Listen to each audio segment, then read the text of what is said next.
শুধু সকাল বিকাল দুই বেলা যদি আমার খাবারের বন্দোবস্ত হয়, আমি আর নবীর লক ছাড়ি না।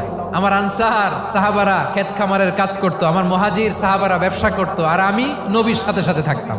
5374টা হাদিস তিনি বর্ণনা করেছেন। সবচেয়ে বেশি হাদিস বর্ণনাকারী সাহাবী আবু হুরায়রা রাদিয়াল্লাহু তাআলা।